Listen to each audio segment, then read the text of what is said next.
Economic growth is one of the key things the government needs to do if it is to make 2020 a better year for Kenyans. Alex Mwangi reports on what Genghis Capital financial analysts have to say about economic growth prospects in 2020. Kenya's economy is said to have expanded by 6.3% in 2018, growth which some have questioned given the lethargic nature of the performance of many businesses. Although the government is yet to file growth figures for 2019, economic experts contend that it's below 6%. You see lots of auctions with a number of newspaper adverts, which just points to the fact that the real economy is bleeding. It's not quite vibrant as is expected. First, there was Vision 2030. Then there was a new constitution which ushered in the devolved system of governance.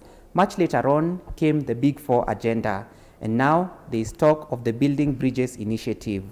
Although these are not strictly mutually exclusive, there is a sense that Vision 2030 is being pushed further and further behind in the rear view mirror.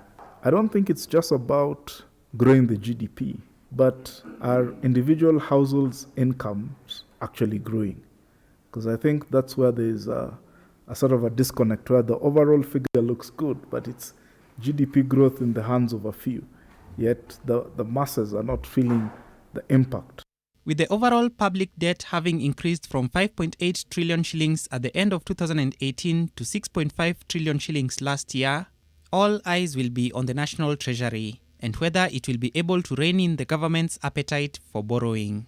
Treasury is portraying a better picture in terms of the fiscal consolidation, in terms of fiscal deficit coming to 6.3%. In our estimates, you are seeing at least 7%. The financial analysts at Genghis say that the equities market provides opportunities for good returns this year, given that a number of the counters are undervalued. Alex Mwangi, NTV.